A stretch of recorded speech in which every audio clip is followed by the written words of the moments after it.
सर्दी की ठंडी रात थी और दिसंबर का आखिरी दिन चल रहा था।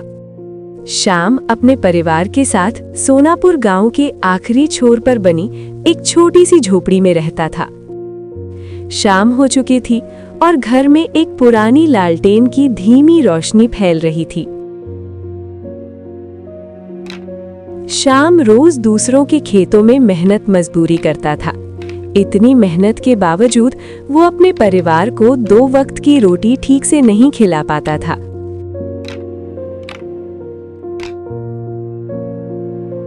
एक दिन श्याम अपनी पत्नी गीता और 2 बच्चों के साथ घर में बैठा था।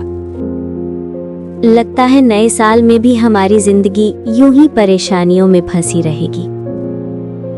नहीं गीता, नए साल में कुछ न कुछ अच्छा जरूर होगा। हमें भगवान पर भरोसा रखना चाहिए। श्याम की बात सुनकर गीता के मन को तसल्ली पहुंचती है। बाबा, आज खाना मिलेगा ना? बेटे की बात सुनकर श्याम चुप हो जाता है। सो जाओ बेटा, सुबह सब ठीक होगा। बच्चे भूख से परेशान थे, लेकिन माँ बाप की बात सुनकर चुपचाप सोने की कोशिश करने लगे। तभी अचानक दरवाजे पर किसी ने दस्तक दी। श्याम चौंक गया और गीता की तरफ देखते हुए बोला, इतनी ठंड में इस वक्त कौन हो सकता है? वो दरवाजे के पास गया। बाहर एक तंदुरुस्त सा अजनबी आदमी खड़ा था, जिसके हाथ में एक बड़ा थैला था। भाई साहब, मैं रास्ता भटक गया हूँ। क्या आज की रात यहाँ रुक सकता हूँ? श्याम मन ही मन सोचने लगा। मेरे पास तो बस एक ही कमरा है। कुछ देर सोचने के बाद उसने कहा, भैया मैं गरीब आदमी हूँ, मेरे पास बस यही एक कमरा है, लेकिन आप चाहें तो आज रात हमारे साथ यहीं रह सकते हैं। अजनबी मुस्कुराया और घर के अंदर आ गया।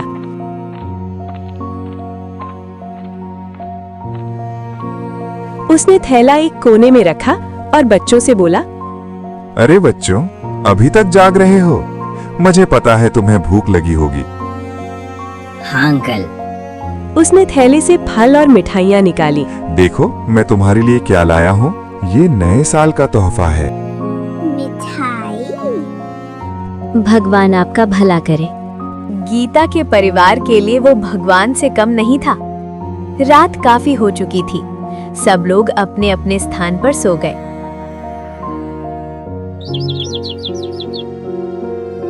अगली सुबह शाम की आंख खुली तो उसने देखा कि अजनबी वहां नहीं था। थैला उसी कोने में रखा था। शाम को कुछ समझ नहीं आ रहा था और शाम जब थैले को खोलता है तो उसमें कुछ पैसे और एक चिट्ठी मिलती है। चिट्ठी में लिखा था, भाई साहब, आपकी ईमानदारी और इंसानियत ने मेरा दिल छू लिया। मैंने कुछ पैसे इस थैले में रख दिए हैं। उम्मीद है आप इनका सही उपयोग करेंगे। नए साल की पहली सुबह श्याम के परिवार के लिए उम्मीद की नई रोशनी लेकर आई थी। श्याम और गीता बहुत खुश थे, लेकिन उनके मन में एक ही सवाल था, आखिर वो अजनबी कौन था जो मेरे परिवार की समृद्धि के लिए इतने पैसे छोड़ गया?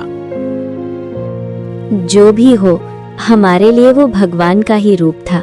हमें इन पैसों का सही इस्तेमाल करना चाहिए। श्याम और गीता फैसला करते हैं कि वे गांव में एक छोटी सी दुकान खोलेंगे ताकि बच्चों की पढ़ाई और घर का खर्च चल सके। कुछ ही दिनों बाद सोनापुर के चौक पर उनकी छोटी दुकान खुल गई। दुकान में राशन के साथ साथ चाय की भी व्यवस्था थी। धीरे धीरे गांव के लोग उनकी दुकान से जुड़ने लगे। अरे ओ श्याम भैया, तनिक हमें भी 2 किलो चावल दे दो। हाँ हाँ भैया, क्यों नहीं, अभी देता हूँ। समय बीतता गया और श्याम की आमदनी बढ़ने लगी। गांव वाले उसकी मेहनत और ईमानदारी की तारीफ करने लगे। श्याम की दुकान सस्ती और साफ है। हाँ भाई, ईमानदार आदमी है। सामान भी बिल्कुल सही और सटीक दाम पर देता है। एक दिन गांव के सरपंच ने श्याम को बुलाया और कहा, श्याम, पता है वो अजनबी कौन था जो तुम्हारे घर इतने पैसे छोड़ गया? नहीं सरपंच जी, मैं नहीं जानता। श्याम, वो अजनबी एक बड़ा व्यापारी था। तुम्हारी सच्चाई ने उसे तुम्हारी मदद करने पर मजबूर कर दिया। वो पहले कभी इसी गांव से और इसी गरीबी से गुजरा। तब उसने ये संकल्प लिया था कि जब भी वो इस लायक बनेगा तो वो गरीबों को, जरूरतमंदों की मदद करेगा। अब श्याम और गीता समझ गए थे कि मेहनत, सच्चाई और दयालुता ही असली पूंजी है। वे भी जरूरतमंदों की मदद करने लगे और अपनी कमाई का आधा हिस्सा गरीब बच्चों की पढ़ाई में लगाने लगे। 1 साल बाद नए साल के मौके पर उन्होंने एक बड़ा समारोह रखा। नए साल की खुशी तभी सच्ची होती है जब हम दूसरों के लिए कुछ अच्छा करें। नए साल का मतलब खुशियां मनाना नहीं, खुशियां बांटना है।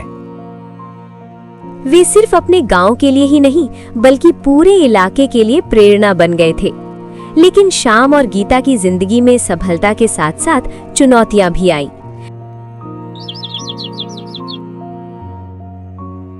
गांव का ही एक दुकानदार कालू श्याम से जलने लगा।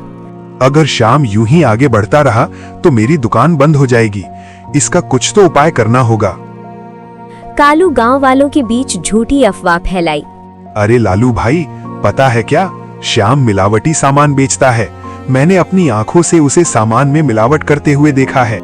लेकिन गांव वालों को कालू की बातों से ज्यादा श्याम की ईमानदारी पर भरोसा था। अफवाह की खबर श्याम के कानों तक पहुंची। श्याम को गुस्सा आया, लेकिन उसने सच्चाई का रास्ता नहीं छोड़ा। कालू का झूठ नहीं चलने पर एक रात कालू ने श्याम की दुकान की चोरी कर ली।